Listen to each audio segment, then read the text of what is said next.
My head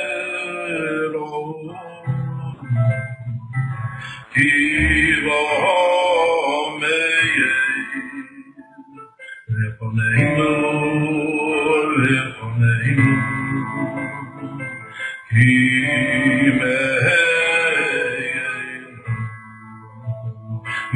hero, keep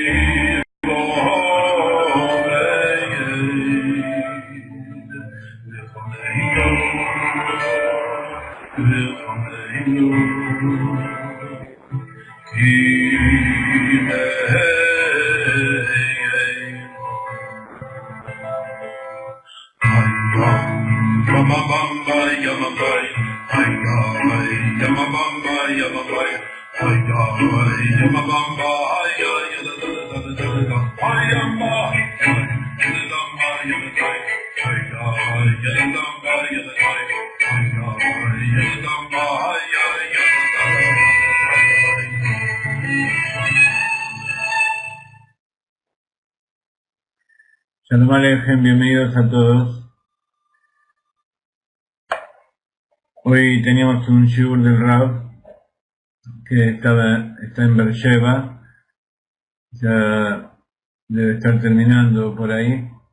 Así que vamos a comenzar nuestra clase de la semana de la estructura del alma, o la fisiología del alma, o los poderes del alma. Vamos a ver cómo se va a llamar este libro. Ya está bastante avanzado en su traducción. Entonces, la base de todo está en este cuadro, que está un poco cambiadito los términos con respecto al cuadro general que conocimos al principio, pero es para enfocarlo hacia lo que vamos a ir ahora. Hablamos entonces de lo que es el alma, hablamos de dónde está su origen, dimos muchas explicaciones de lo que es una persona, un ser humano, así como el ser humano tiene un cuerpo, un alma que le da vida, tiene un ámbito en el cual se mueve y tiene su supraconciencia o su inconsciente. Así también el alma, si lo enfocamos como un ser, tiene también todos esos aspectos. Entonces, tiene sus poderes y tiene lo que llaman las vestimentas, de los cuales ya hablamos.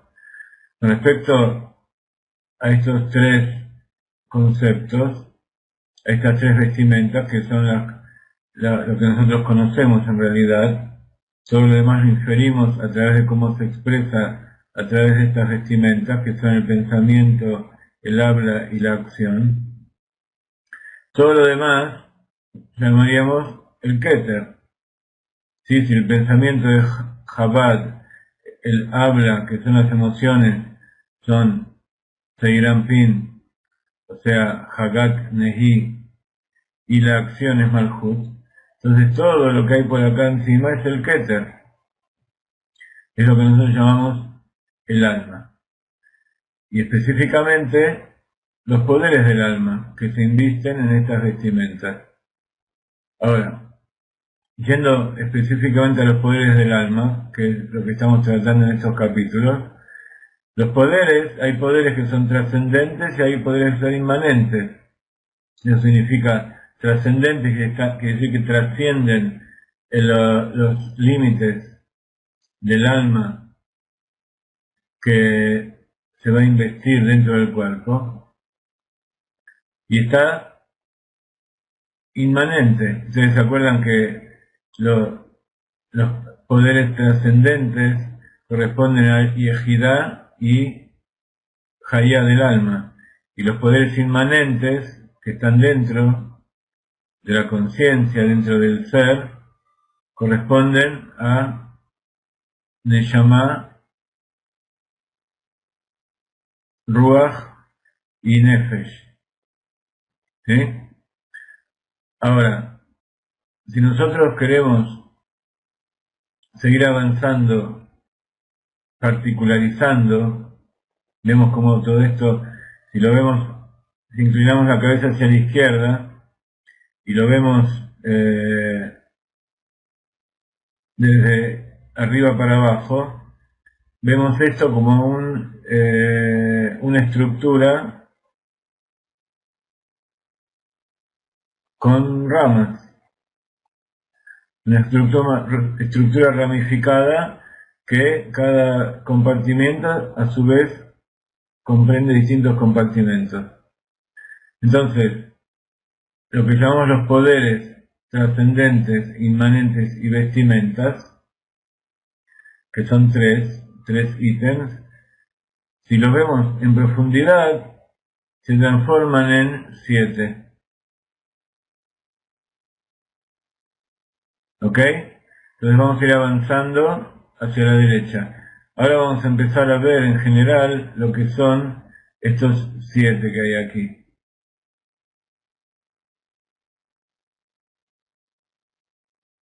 ¿Sí? Vamos a empezar a hacer una pequeña meditación y de paso le vamos a dar tiempo a la gente que venga de ver cómo este organigrama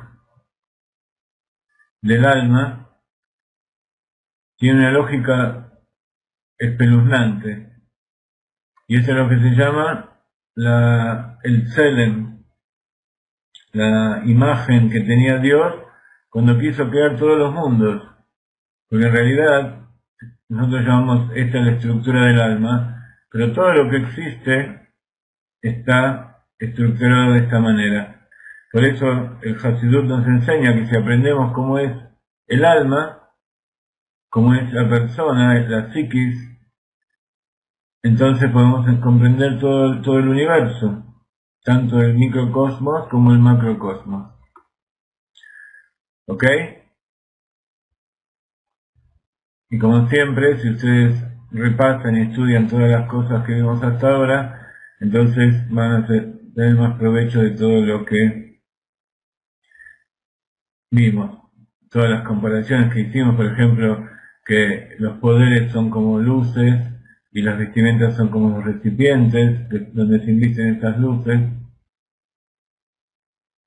¿Ok?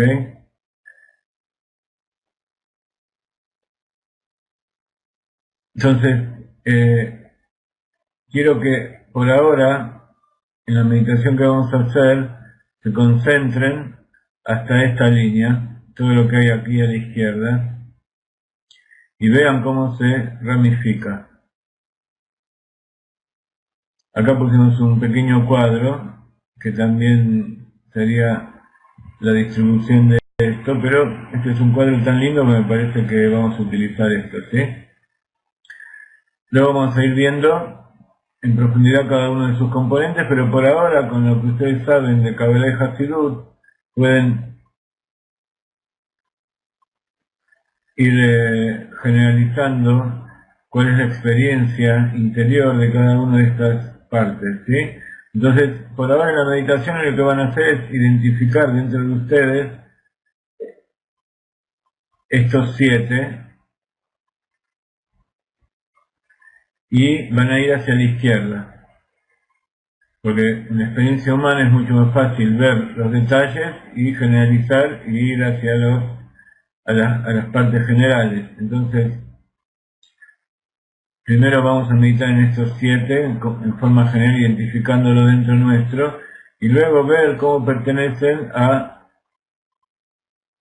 departamentos más generales que van hacia arriba hasta llegar a la unidad del alma en general.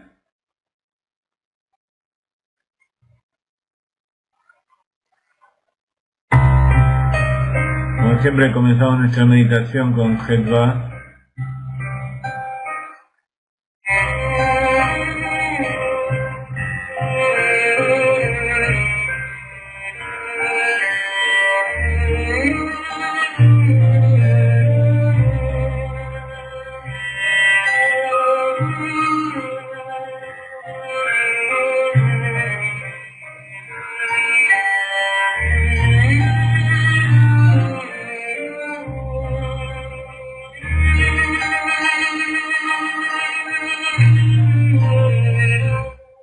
Primero vamos a identificar de abajo para arriba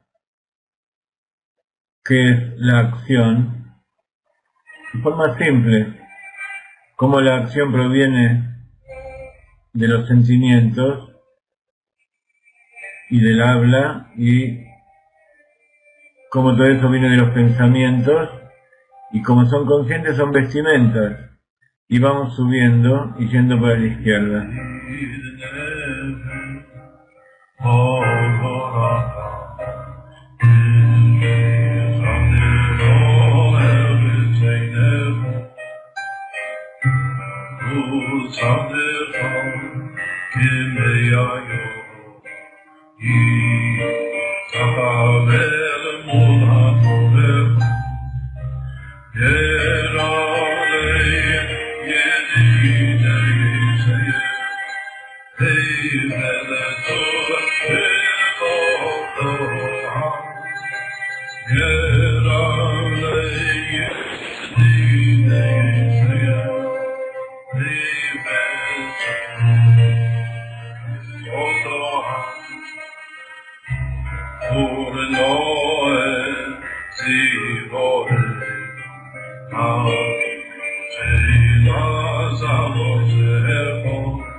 A medida que vamos ascendiendo y yendo hacia la izquierda, los componentes se van haciendo más etéreos, más espirituales,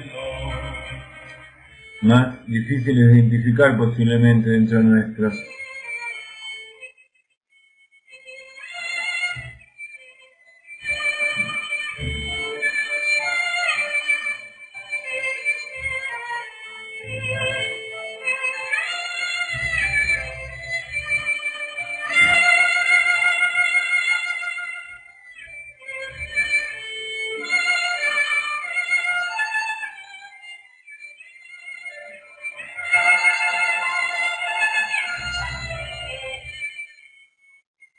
Si pudieran hacer un pequeño ejercicio de identificar alguna de estas características del alma dentro de ustedes, ya el ejercicio tuvo éxito.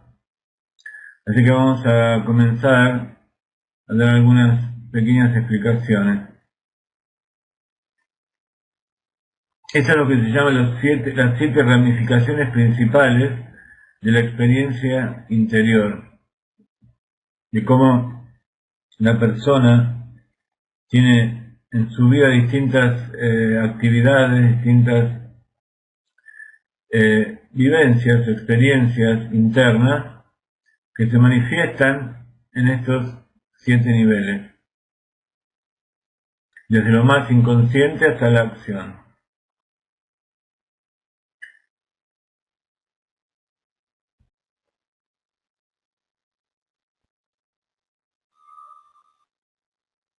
Estos poderes, los poderes circundantes y los poderes internos, que habíamos hablado en las clases anteriores, se dividen en dos formas básicas de enfrentar, de percibir la realidad.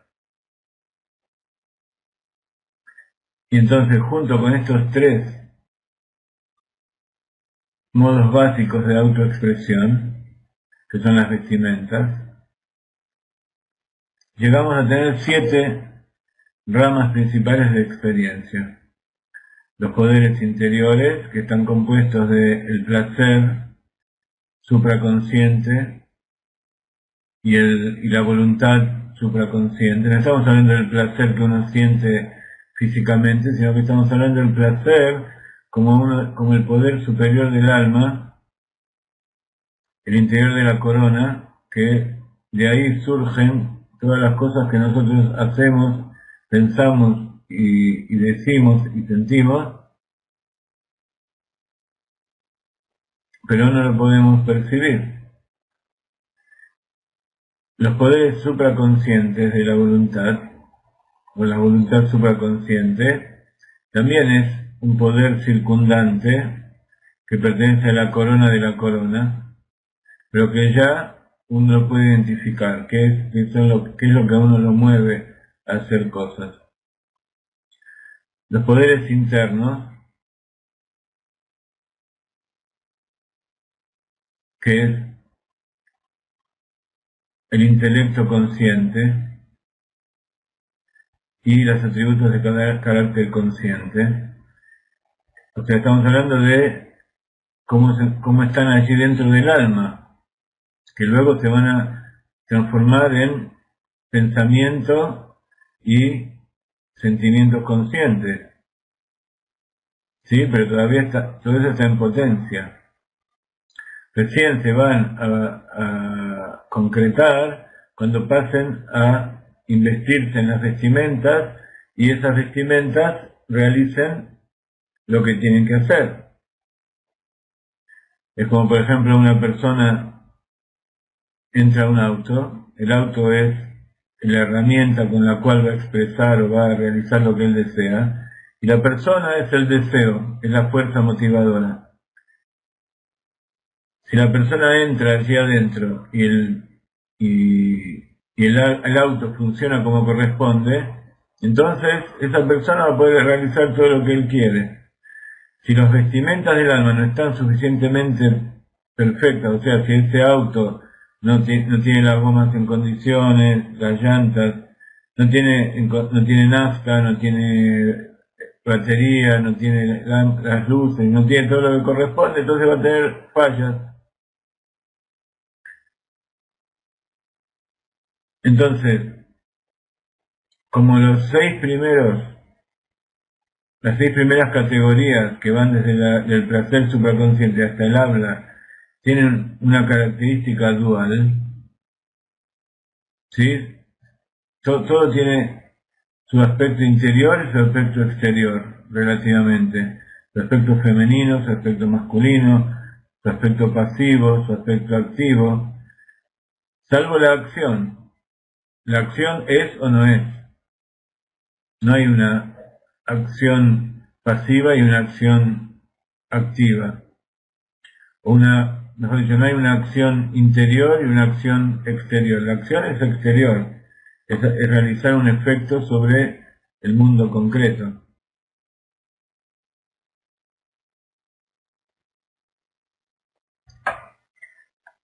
Con respecto, todo esto lo vamos a analizar, la pregunta que me hace Josué la vamos a analizar después, pero como para que ustedes entiendan, una cosa es percibir, pienso que identificar lo que querés decir como percibir, ¿no es cierto? Que uno puede señalar esto es.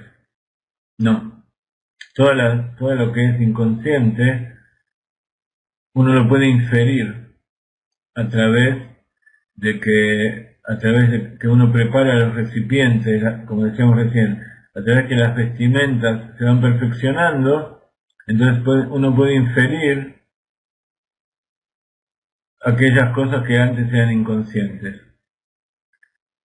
Por ejemplo, cuando uno hace un proceso de meditación y razona, inconscientemente en el alma uno tiene todo lo que tiene que saber. El alma sabe todo. Pero para poder ir extrayendo de allí adentro del alma esas cosas que están inconscientes, tenemos que ejercitar nuestras vestimentas, ¿no es cierto? El pensamiento, el habla y la acción. Entonces, a través de que se hace consciente, podemos identificarlo, podemos señalarlo, podemos percibirlo. Y eso es lo que se llama pensar, sentir y actuar. Pero todo el tiempo que nosotros tenemos inconsciente todas esas cosas, entonces no tenemos forma de identificarlo. Esto es lo que se llama el proceso de maduración. Cuando uno va madurando, va tomando conciencia de aquellas cosas que antes eran inconscientes. Un ejemplo macro de esto es, por ejemplo, la ciencia. La ciencia, ¿qué es lo que hace? investiga la naturaleza. La naturaleza ya está. En la naturaleza hay todo lo que existe. Lo que pasa es que el ser humano no lo conoce. Entonces, dentro de su alma también existe. ¿Sí? Porque por el principio de interinclusión, el alma ya sabe todo lo que tiene, lo que existe. Entonces, a través de la ciencia se hace evidente, se hace consciente aquello que está oculto. Para las cosas materiales necesitamos instrumentos, necesitamos toda una serie, lo que se llama el aparato científico, lo que se llama la ciencia, y lo mismo sucede con nosotros mismos. ¿Sí? Entonces, acá vemos un nuevo paralelo de cómo al estudiar la naturaleza podemos conocer a nosotros mismos. Si vamos para el otro lado sucede lo mismo. Dios, allí donde está Dios está todo el conocimiento y toda la existencia y todos los sentimientos. Entonces, a medida que vamos conociendo más la naturaleza y la vamos comparando con nuestra experiencia interior del alma, investida en el cuerpo, con lo que es el ser humano, entonces, así como cuando tenemos un punto, no podemos identificar una dirección, pero cuando tenemos dos puntos, podemos trazar una línea y llegar a un tercer punto. ¿Sí? Entonces puedo llegar a hacer una proyección para saber cómo es allí arriba lo que es Dios. El conocimiento de la naturaleza es algo mixto, digamos. ¿Por qué? Porque por un lado la naturaleza está fuera de nosotros lo vemos en forma objetiva, con nuestros elementos, con nuestros instrumentos, ya sea los instrumentos que construimos para para analizar la naturaleza, los telescopios, los microscopios, los espectrómetros, las lupas y todos los aparatos de medición, como nuestros sentidos. Nuestros sentidos son lo mismo, lo único que a través de los aparatos hacemos una extensión de nuestros sentidos externos. Entonces así analizamos nuestra naturaleza, la naturaleza exterior.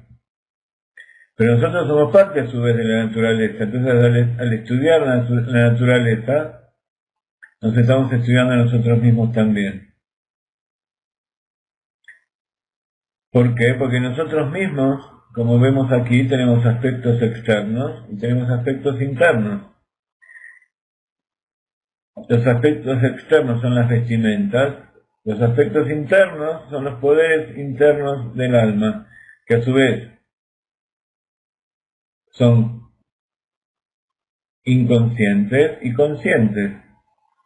Conscientes son aquellos que se van a investir en las vestimentas, ¿sí? El poder del intelecto va a hacer que funcione el pensamiento, y los atributos de carácter y los conscientes de los poderes internos se van a investir en el habla y en la acción, y así se van a expresar. Los inconscientes, los poderes circundantes no, esos se mantienen por afuera. Y nuevamente, a medida que nosotros vamos llenando los recipientes inferiores, va cayendo, va fluyendo de arriba más luz. Eso significa que lo que era inconsciente se va concientizando. ¿Sí? Entonces, por ejemplo, esto que yo estoy explicando ahora, ustedes ya lo saben. Está dentro de vuestra alma. Pero como el pensamiento nuestro está imbuido de toda una serie de aspectos de la realidad, que como está dicho que este mundo es el mundo de la mentira. ¿Por qué? Porque no sabemos qué es verdad y qué es mentira. Entonces, de nuestro interior fluyen todas esas verdades, pero cuando se invisten dentro de las vestimentas, esas vestimentas a veces distorsionan la realidad. ¿Sí? Como por ejemplo, cuando uno quiere medir una distancia, y si no tiene un aparato confiable para medir una distancia, la distancia es la misma, y nuestro interés, nuestra voluntad, nuestro deseo, nuestro placer por medir es el mismo. Pero si las vestimentas, o sea, si los aparatos de medición y las reglas y todo el sistema de medición que nosotros aplicamos no es correcto, entonces la medida de la realidad y nuestra comprensión de la realidad va a estar errónea. Y lo mismo sucede de adentro para afuera.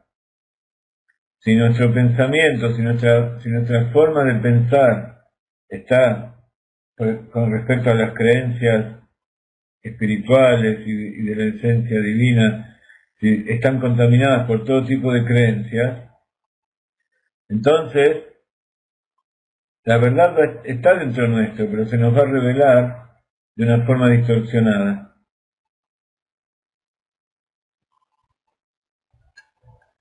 ¿Ok? Eso merece una nueva meditación, ¿no? Entonces, vamos a tratar de meditar. Sería bueno que cada una de estas meditaciones, estas ideas, uno las anote y las vaya practicando en otras circunstancias, porque este es otro asunto. En este momento, nosotros estamos como si fuera en un laboratorio. En un laboratorio, nosotros tenemos las condiciones ideales, o por lo menos fijamos determinadas condiciones y sabemos un poco en qué ámbito nos movemos. Por ejemplo, los que venimos a esta clase,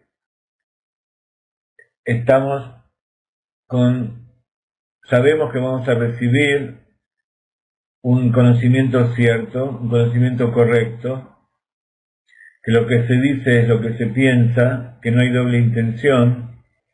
Entonces es como que uno se relaja y uno recibe y medita las cosas de determinada manera. Eso es, por ejemplo, cuando uno hace un experimento de laboratorio. Pero cuando uno sale a la realidad del mundo, en que tiene que decidir constantemente si algo es verdad o algo es mentira, o sea, cuando uno, en vez de hacer el experimento en un tubo de ensayo en el laboratorio, tiene que hacerlo afuera en la realidad, posiblemente en un charco de agua que hay en la calle, o en el mar, o dentro de un animal que está moviéndose en el ámbito suyo. Salimos de ver un mono, cómo se comporta con determinados estímulos que nosotros le damos, a ver cómo se comporta frente a los estímulos de su medio ambiente normal. También eso pasa con nosotros.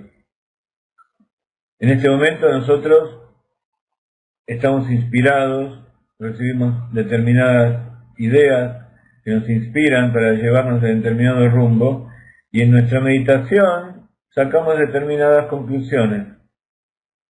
¿Qué pasa cuando esta meditación la realizamos en otro medio ambiente, en medio del trabajo, en medio de la universidad, del estudio, en un autobús, en medio de la calle, en medio de un hospital, al lado de la cama de un enfermo?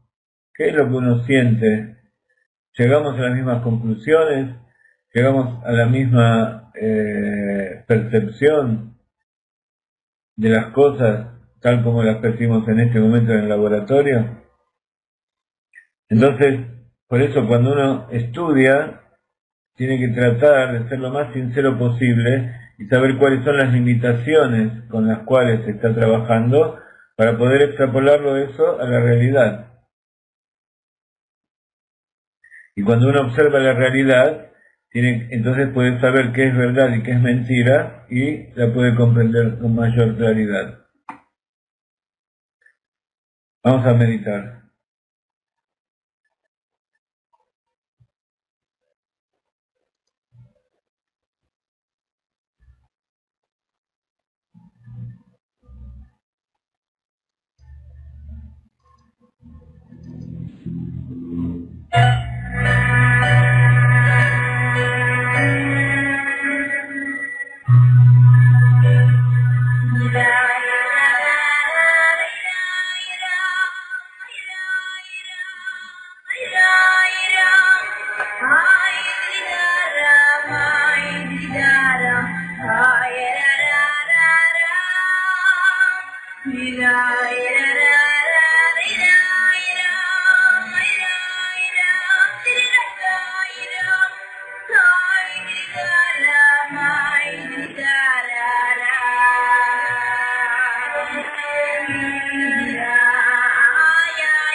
Muy bien.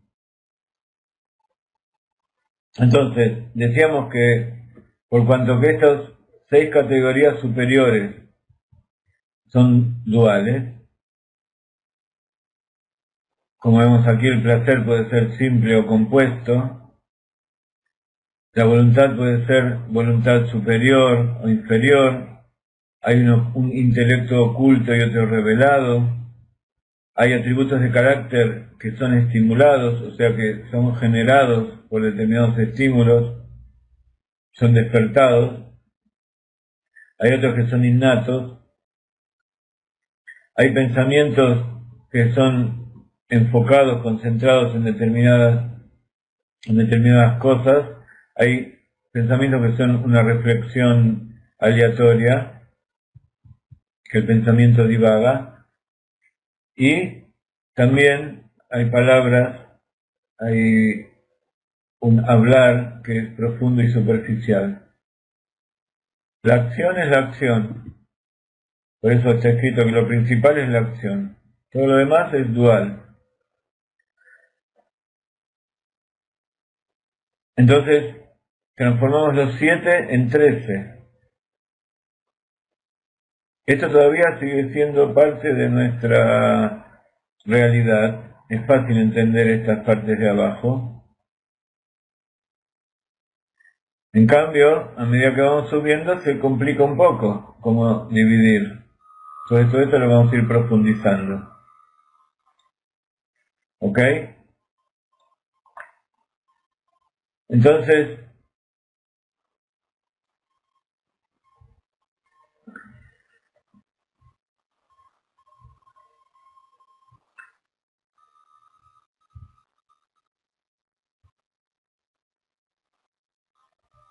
estas 13 medidas o dimensiones, como estamos diciendo, instrumentos que utilizamos para medir, reglas de medida de la experiencia,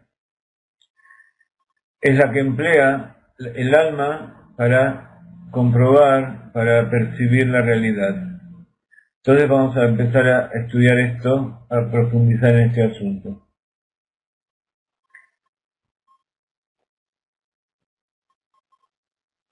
Los poderes trascendentes del alma son llamados poderes makifim. Makif, akafá quiere decir rodear, hacer una circunvalación.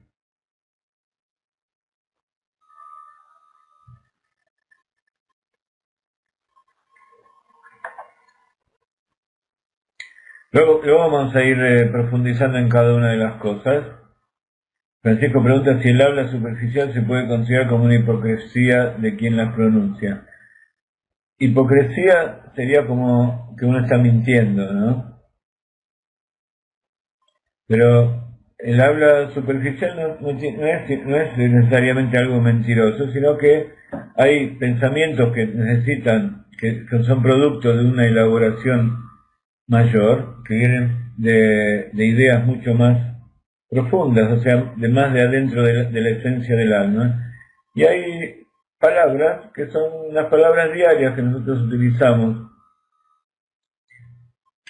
para nuestra vida cotidiana, que no necesariamente son profundas, pero son verdaderas también.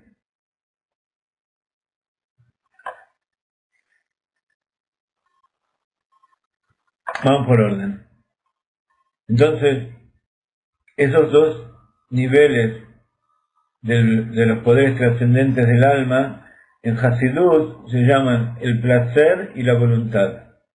Nosotros hacemos una diferencia entre el placer entre la voluntad y el deseo. Cuando hablamos del poder trascendente del alma lo llamamos voluntad. En inglés sería will. En hebreo se llaman oner y ratzon. Eso lo tienen en el otro cuadro que seguramente lo tendrán a mano.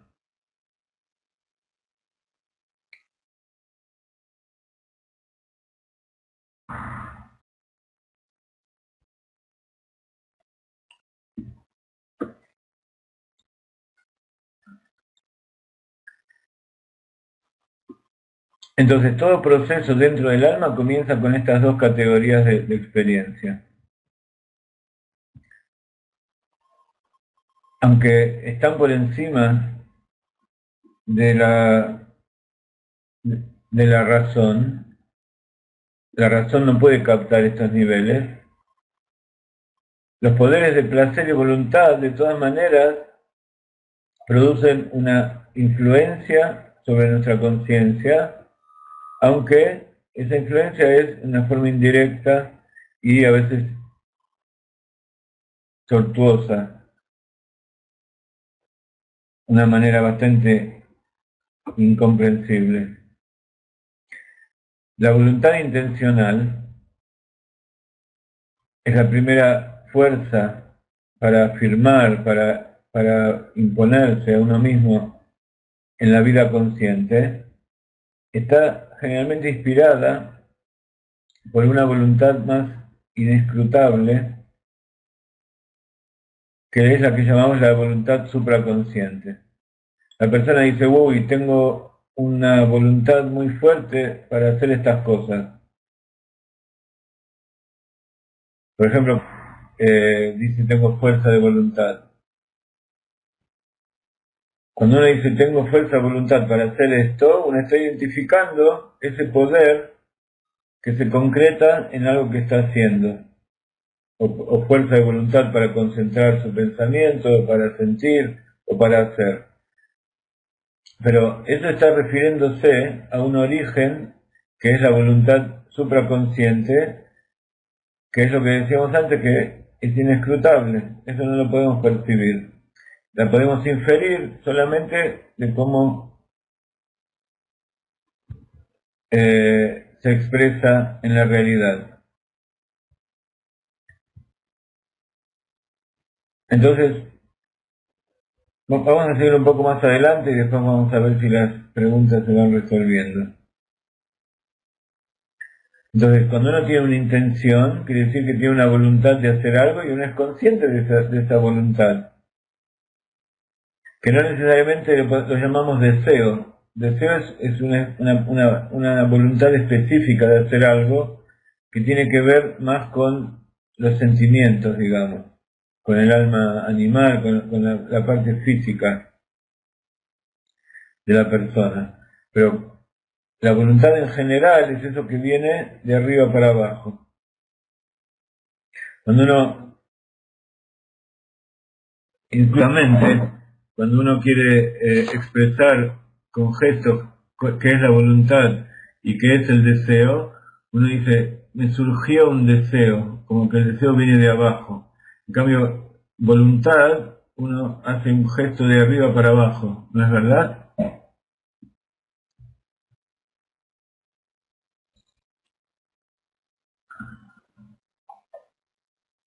Entonces, esa es la diferencia entre la voluntad que uno puede identificar, que es muy parecida al deseo, está muy relacionada con el deseo, y el origen supraconsciente, el origen inconsciente de la voluntad.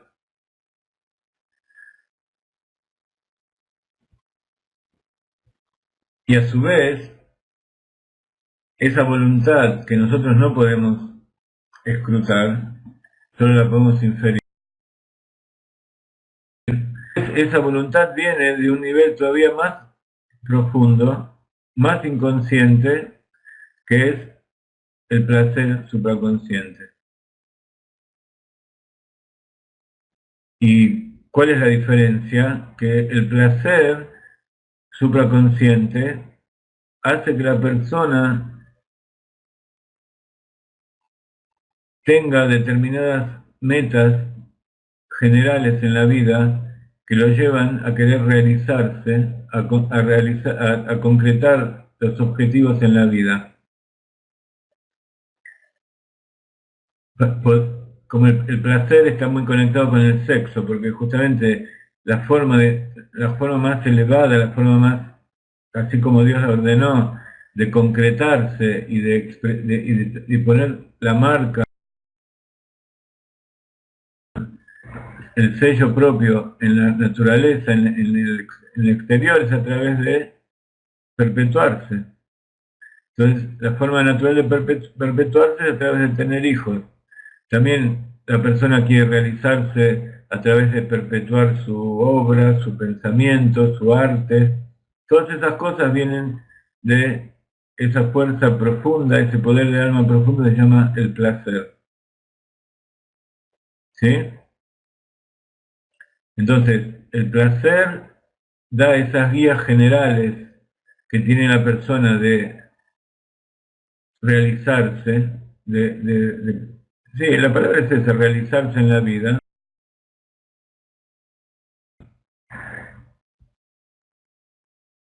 Y la voluntad es un nivel inferior que viene influenciado de aquello superior que va bajando para que todo eso se vaya haciendo realidad. Estamos hablando de la estructura del alma y como ustedes saben, Elu Beelu, Dios creó algo y lo contrario. Entonces, en este momento estamos hablando de la estructura del alma en general, como es el alma divina, el alma intelectual, el alma animal, etcétera, etcétera. Y por otro lado, está esta misma estructura de lo que es el instinto del mal, lo que se llama el Sitra Ahara, el lado opuesto de la santidad. Entonces, también tienen todas estas mismas estructuras, pero se centra más que nada en los niveles más bajos de esto que estamos hablando. Entonces, la pereza tiene su origen en los niveles inconscientes, pero no en el nivel inconsciente superior que es Yehida, porque es lo contrario de la presteza, sería como lo contrario del poder de voluntad.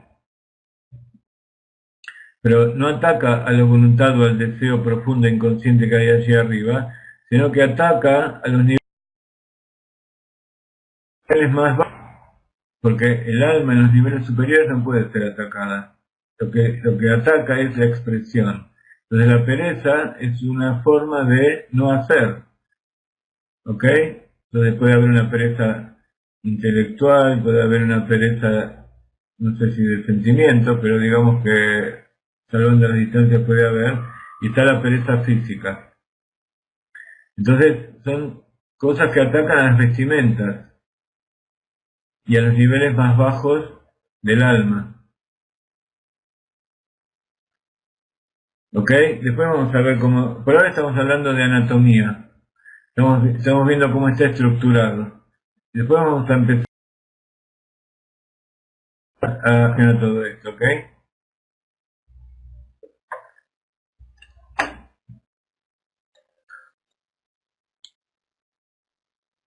Todos queremos enseguida saber cómo solucionar el problema, pero nosotros no estamos en ese momento yendo al médico para que nos dé una pastilla, sino que estamos tratando de ser nosotros los médicos. Este es un curso especial para conocer en profundidad todos estos asuntos. Después vamos a ver cómo resolver nuestros problemas. Muy bien. El Rahman no es la pereza, pero el Yetzer Hará tiene otras formas mucho más sutiles. Digamos que el Yetzer Hará es la que afecta a los Breslever. Los Breslever, ustedes saben, ¿no? Que conocen la historia de los tres Hasiduyot que yo cuento siempre, que hay en general, cada Hasid va a su Rebe de acuerdo a aquello que tiene que rectificar en sí mismo. Entonces hay tres Hasiduyot generales, pero el Yetzer Hará ataca a cada uno en lo que es justamente aquello que tiene que hacer en este mundo. Una persona que vino a construir un barco, no le molesta que alguien le impida jugar al ajedrez, porque ese no es su objetivo. Entonces, como cada persona tiene un objetivo diferente en la vida, el Yetzer Hará ataca justamente donde está ese objetivo. Entonces, para darles una idea de qué significa esto, el Rebbe Nachman, ¿cuál es la principal, el leitmotiv, el lema? Es Tamid Besimcha, siempre con alegría. Tomid Besimcha, Liot Besimcha Tamid, estar siempre con alegría, siempre bailando y cantando, incluso ellos cuando hacen tefilá y sienten que algo los distrae, que es el Yetzer Hará, golpean, hacen ruido para alejar al Yetzer Hará, etcétera, etcétera, y tienen sus peot largas, así cuando hacen tefilá se mueven y las peot saltan y alejan a los malos pensamientos, todas esas cosas, porque justamente, como dice Ángel, ¿qué es lo contrario de la alegría? La depresión. Y la depresión hace que uno se quede quieto. Entonces la pereza viene de la depresión. Cuando uno tiene ganas de hacer algo es porque no tiene una motivación interior que lo lleve a hacer cosas. Entonces, en general, está dicho que los Hasidim de Breslev son deprimidos. Por eso van a su Rebe, cuyo lema es la alegría para que los cure. Pero no todos hay muchos problemas psicológicos. Por ejemplo, hay gente que es lo contrario de depresión, que es agresiva, que está constantemente peleando. Y esos son los Hasidim de Karlin. Está dicho que los Hasidim de Karlin se están peleando todo el tiempo y discuten y qué sé yo. ¿Cuál es el lema del Rebbe de Karlin? El lema es Shalom. ¿Por qué? Porque justamente está dicho que los Hasidim van al Rebbe, pero en realidad es el Rebbe el que lo llama.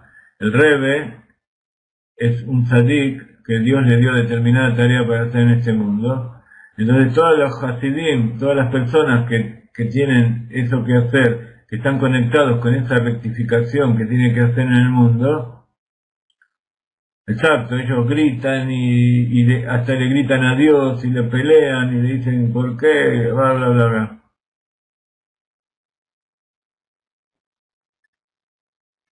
Los Hasidim de Chabad no son antisionistas. Los de Sad no son antisionistas, pero esa es otra historia. Los Hasidim de Chabad, ¿cuál es el lema? Los que lo saben no lo digan, porque hay muchos de ustedes, Ángel y otros, que ya conocen esta historia. ¿Alguno sabe cuál es el lema de Chabad?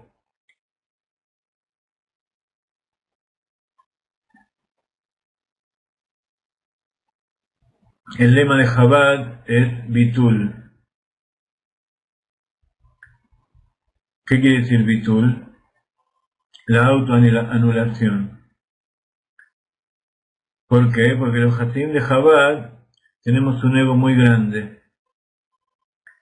Entonces, el Rebbe nos llama, no para que dejemos de ser, no para que nuestro ego se anule, porque si se anula el ego, si lo aplastamos al ego,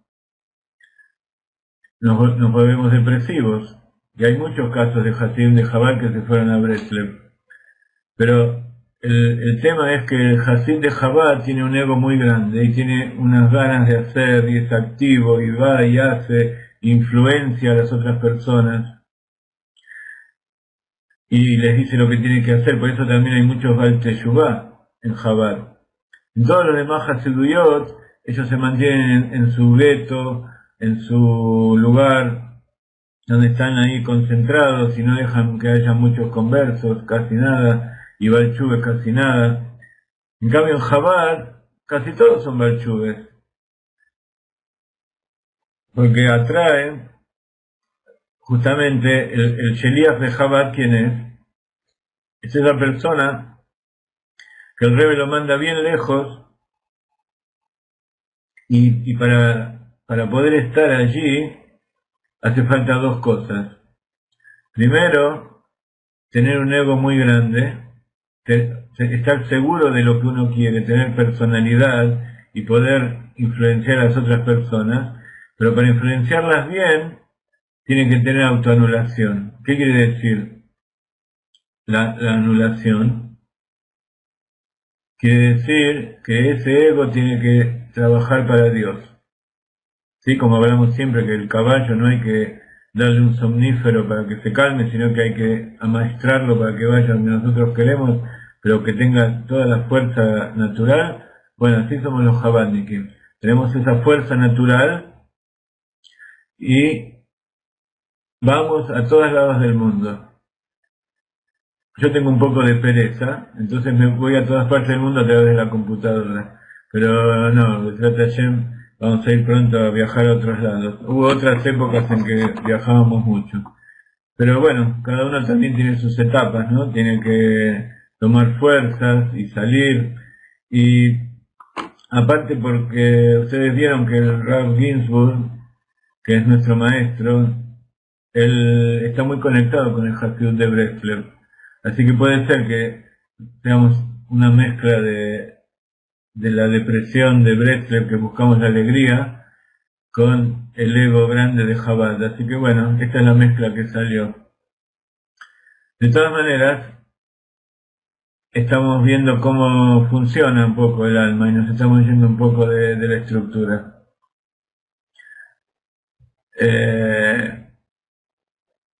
No, nunca estamos deprimidos. ¿Por qué? Porque estamos conectados al Rebbe. Eso es lo que decía antes. Las dos cosas que hace falta para salir afuera y no caer presa de las tentaciones del mundo y de la depresión, de ver una realidad tan diferente a la que uno tiene en la comunidad donde está protegido. Uno es tener fuerza, tener una personalidad fuerte. Y otra es estar conectado al Rebbe. Cuando uno está conectado al Rebbe, entonces está anulado y sigue manteniendo esa fuerza, pero está encaminada a donde corresponde. ¿Ok? Por supuesto hay interinclusión, tenemos todo, pero en cada uno hay una tendencia específica. Y entonces, de acuerdo a eso, el Yetzer Hara ataca donde corresponde. Pero no hay que preocuparse tanto por el Yetzer Hara. Cuando el Yetzer Hara ataca, quiere que nosotros pensemos que nos estamos alejando de Dios. Pero no nos estamos alejando de Dios, al contrario, el Yetzer Hara lo manda Dios. Entonces cada vez que veamos que el Yetzer Hara nos está tratando de perjudicar, nos está tratando de desviar, ahí es donde tenemos que ver a Dios. ¿Sí? Y así podemos identificar cuál es nuestra verdadera fuerza.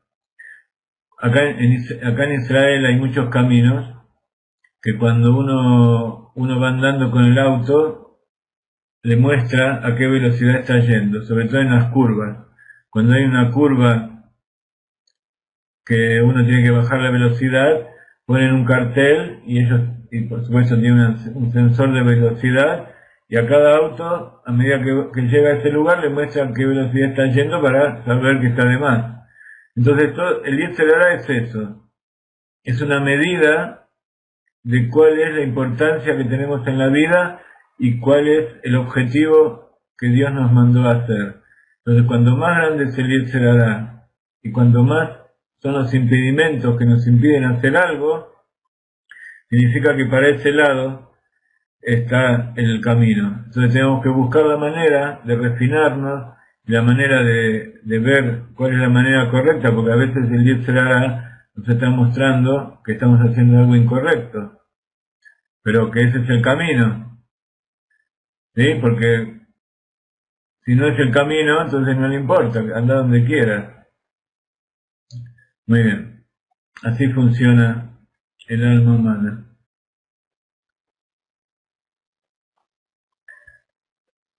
Entonces,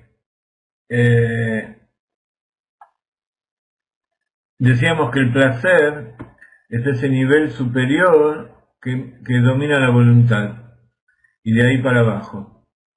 Hay una sola excepción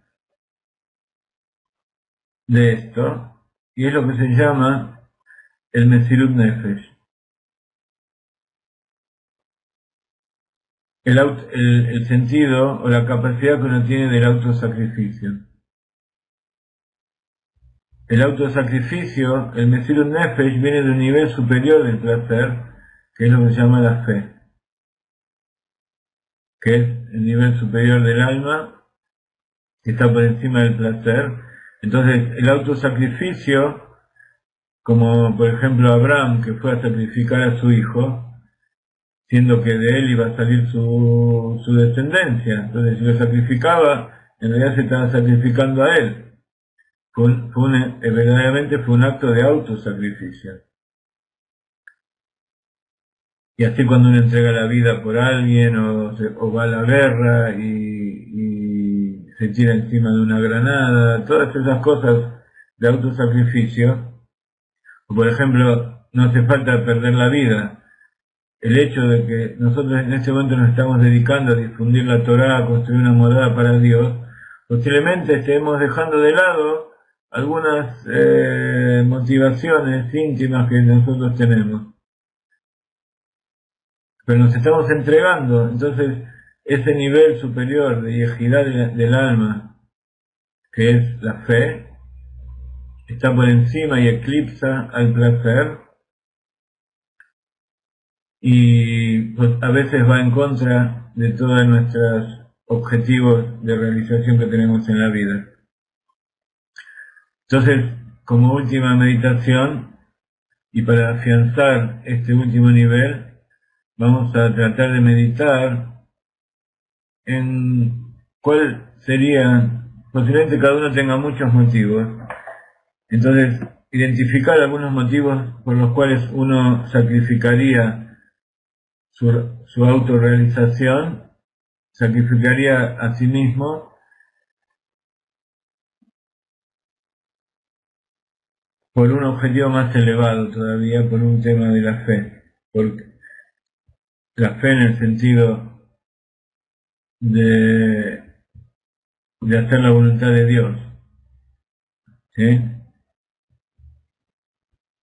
Ya sea sacrificarse para difundir la Torá, para no caer en la idolatría, para no tener relaciones prohibidas, sacrificarse para no blasfemar a Dios, sacrificarse para salvar la vida del prójimo, y en general para ocuparse de cosas que a lo mejor nos dan más placer, pero que nuestra fe nos dice que tenemos que dedicarnos a eso. ¿Meditamos 2 minutos?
¿Identificaron motivos?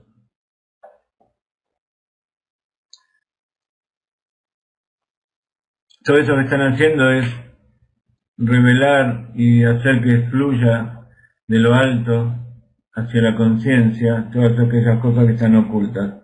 Y si ustedes las saben utilizar y son sinceros consigo mismos, pueden llegar a niveles de rectificación que en términos psicológicos sería comprender cuáles son las motivaciones íntimas que uno tiene para poder hacerlo y no dejarse llevar por las fuerzas externas que generalmente dominan a todas las personas.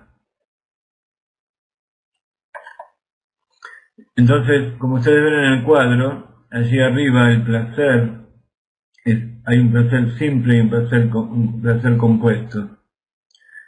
El nivel superior, que podríamos identificarlo justamente como la fe, es ese placer simple, que lo único que quiere es experimentar su origen en la divinidad. Llegar a percibir cómo nosotros estamos conectados y somos uno con Dios.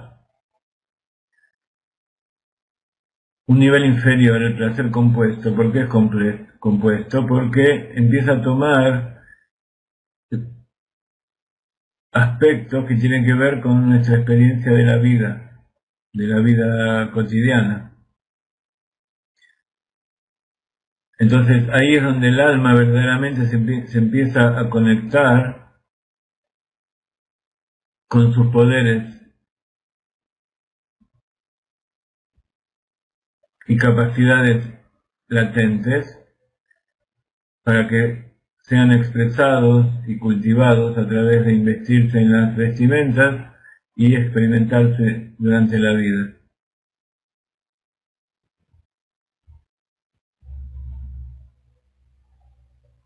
Entonces, para poder llegar a concretar la autorrealización que viene del placer, es imprescindible la voluntad.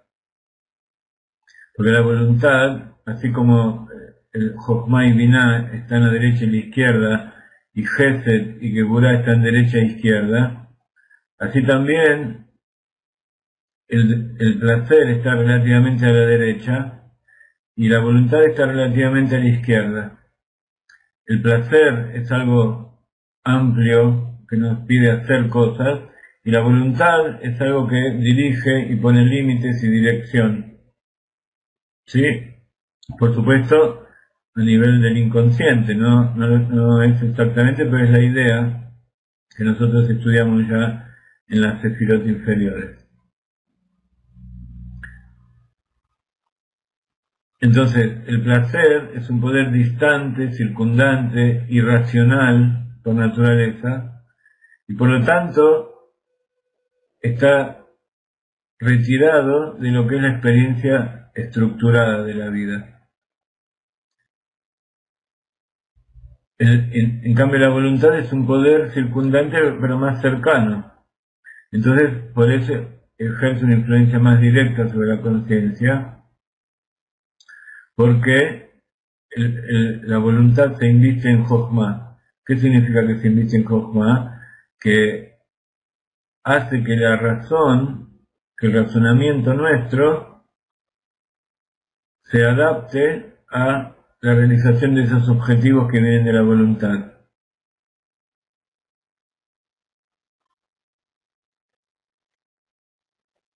De todas maneras, también como vemos, hay dos niveles. El origen de la voluntad en el alma se llama el deseo supremo o razón Elión, que es el deseo más elevado, que es completamente suprarracional.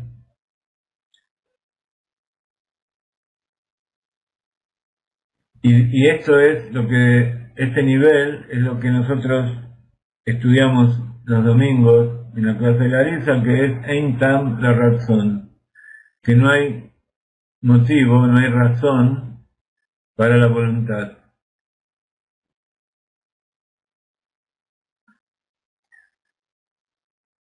Entonces, esa voluntad es elevada, o sea que proviene de un origen del intelecto en la conciencia del alma, que es llamado Moha Stima, el cerebro oculto, que lo vamos a explicar más adelante, pero que, como ustedes saben, ya lo hablamos en las clases de Larisa.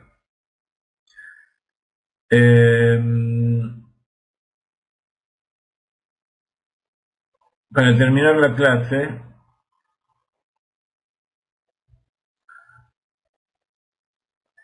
entonces vamos a completar estos dos niveles y la clase que viene vamos a empezar con el intelecto y los atributos del carácter.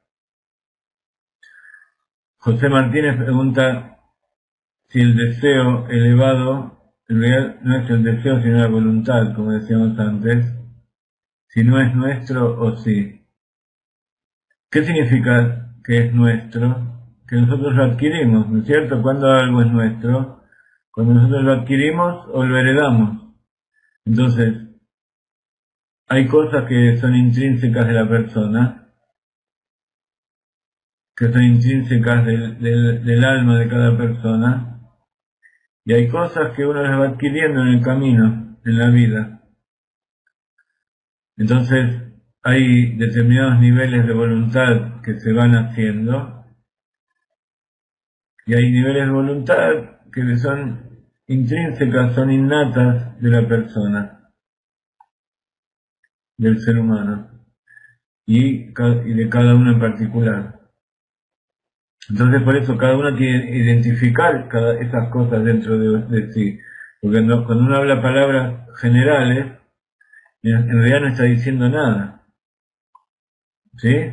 Hay que identificarlo y para poder identificarlo hay que ver cada una de las partes que lo componen, cómo se expresan en la realidad, porque tanto el placer como la voluntad y como todos los niveles del alma se expresan de distinta manera y tienen un origen.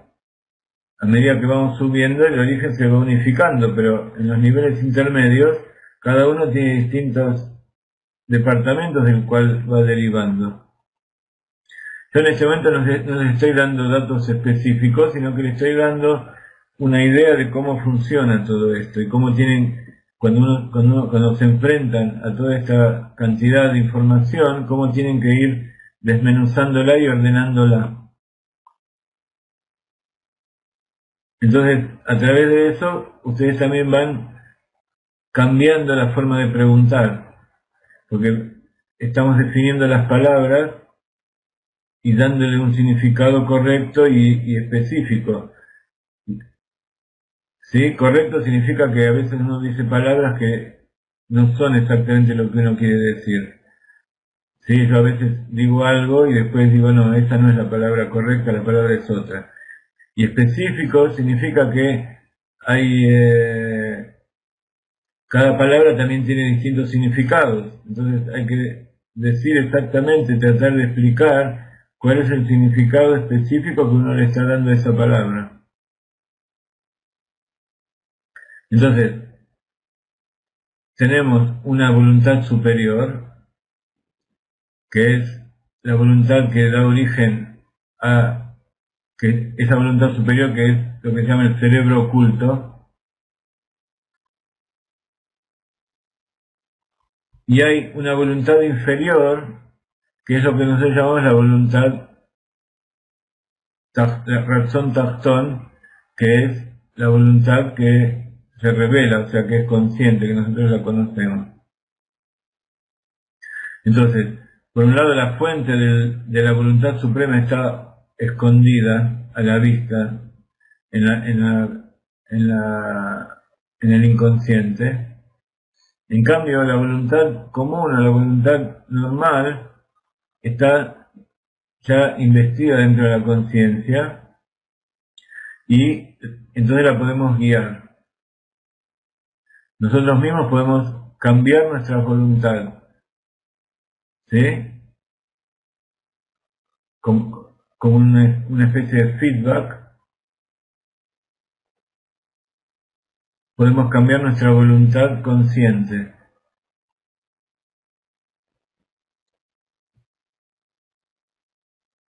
Y esa es una de las tareas de las vestimentas del alma.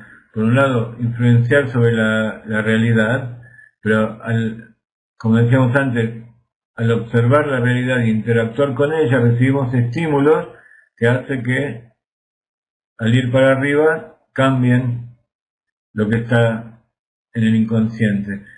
Por supuesto, a medida que vamos subiendo en los orígenes del inconsciente, es más difícil cambiar. O a veces es imposible, porque es parte de así como Dios nos creó para ser de determinada manera, ¿sí?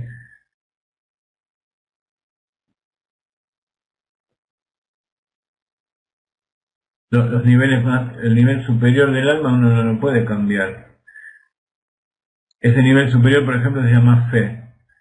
Entonces, una vez va cambiando, uno dice, yo tengo fe en esto, y de repente al día siguiente dice, no, no tengo más fe, ahora creo en otra cosa. Eso no es la fe superior que está allí arriba. Eso no cambia. Lo que cambia es el Da'at. Uno elige otra cosa de acuerdo a lo que uno percibió con su mente. Entonces, de acuerdo con eso, puede cambiar la influencia del inconsciente cercano, ¿sí? Entonces puede ir influenciando, en vez de tener una influencia negativa del inconsciente, por ejemplo, uno puede cambiar, puede borrar, puede rectificar esas motivaciones inferiores como que se expresan luego en la conciencia, pero que vienen de la voluntad inferior, de ese cerebro oculto, pero no mucho más arriba. Lo que cuando uno trabaja, tiene que trabajar sobre las vestimentas, para que a través de ese feedback influencien allí arriba. Y como decimos siempre, ¿por qué se llama Chabad nuestro movimiento? Porque toda la vestimenta del pensamiento, que es Jochma Binah Da'at, las iniciales de Chabad, es donde se asienta el alma intelectual, que es la que intercede entre el alma divina y el alma animal. Entonces, a través de que nosotros utilizamos nuestra mente, podemos llegar a cambiar lo que está abajo y lo que está arriba. Y lo que está arriba puede expresarse abajo, en los sentimientos y la acción, y a su vez, ese sentimiento que surge, que se descubre con la mente también, puede llegar a influenciar arriba. Por eso el nivel de alma que se llama Nefesh, que se llama Neshama, que también es el nombre del alma en general, está investida en Chabad, está investida en la mente. Otra de las características, por ejemplo, de esas tres Hasiduyot, habíamos dicho que uno era el ego, que es Jochma, otro es la depresión, que es los sentimientos, y otro es la pelearse todo el tiempo, que es la acción. Entonces esos tres también dependen del pensamiento, el habla y la acción. Por eso la alegría tiene que ver con Binah. La Binah es la madre de las emociones. La autoanulación, nosotros llamamos Hasidim, ¿no es cierto? Hasid de Chabad, porque la Jochma es la madre de Binah. Y la acción es el Da'at, la comprensión, el Shalom, el ser completo, significa que uno que cambia las acciones, que en vez de buscar la guerra, busca la paz. En vez de cambiar el mundo a través de la agresión y de la guerra, cambia el mundo a través de acciones de paz. ¿Ok? Entonces, nuevamente, cada Rebbe lleva a cada Hasid al lugar donde tiene que estar para rectificar lo que viene a rectificar en este mundo. Y posiblemente hay personas que en otras reencarnaciones eran Hasidim de otros Rebbe, porque en esa época, en esa reencarnación, tenían que rectificar algo diferente. Si ustedes están conectados en este momento con el Rav Ginsburg, que es el nivel superior que nos lleva, que nos guía en este momento que estamos al final del exilio, al principio de la redención, están en un problema. ¿Por qué? Porque el Rav dijo que hoy tenemos que estar conectados con todos los tzadikim. Nosotros somos la generación en que tenemos que terminar de realizar todas las rectificaciones que faltan en todos los aspectos. Ya faltan pequeñas cosas. Simplemente falta abrir los ojos y ver que ya está todo hecho. Y abrir los ojos y ver la realidad tal como es, a veces es difícil. Entonces por eso hace falta que se unan todas las fuerzas, todos los hasiduyot, todas las partes del judaísmo.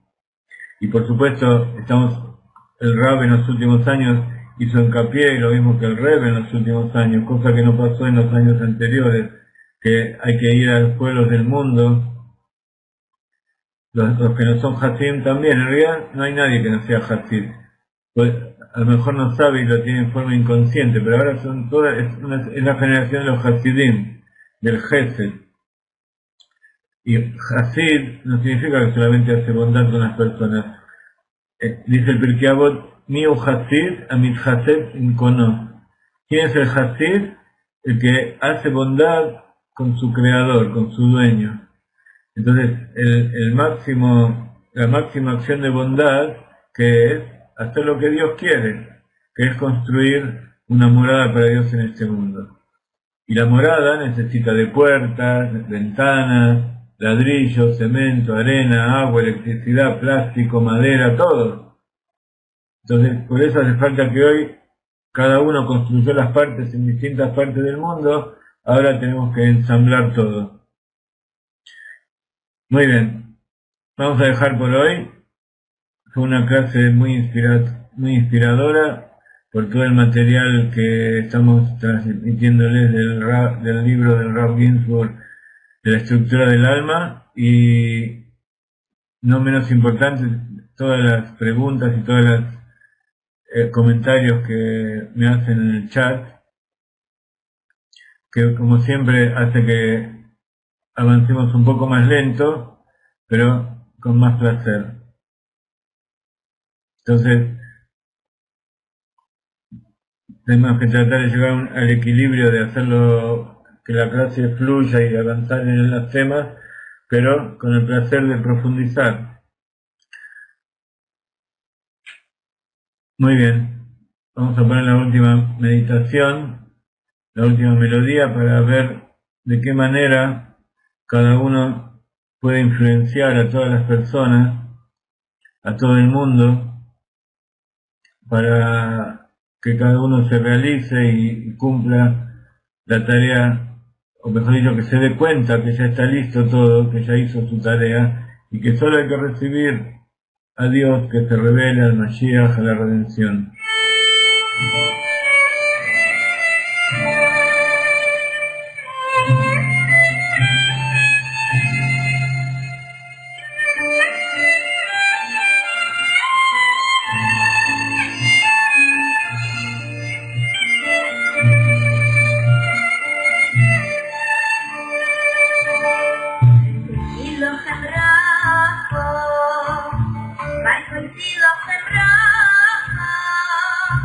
Para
Acuérdense que todo este material que utilizamos aquí y en cosas que vamos agregando las tienen en la clase, aquí en Wizzik como material de apoyo, y también vamos agregando todo en la página de web en Dimensiones, en la parte de los cursos.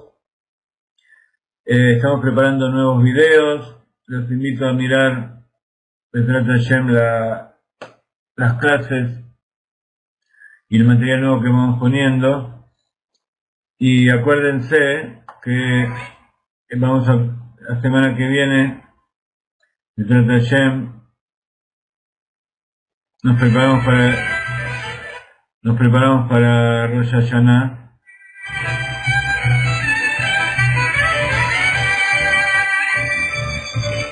Nos preparamos para el año 774, 5774. Y 5774, como ustedes se acordarán, entre otras cosas, el Rab nos está revelando otros asuntos, es Rasha Sadik, malvado, justo. El Rasha se traga al justo y recibe dentro de sí las chispas, y después cuando hace Teshuvah, libera todas esas chispas que recibió el Tzadik. Así que Bezrat Hashem, que este sea un año en que se unan todos y demuestren cómo Akadosh Baruj Hu es el dueño de toda la creación.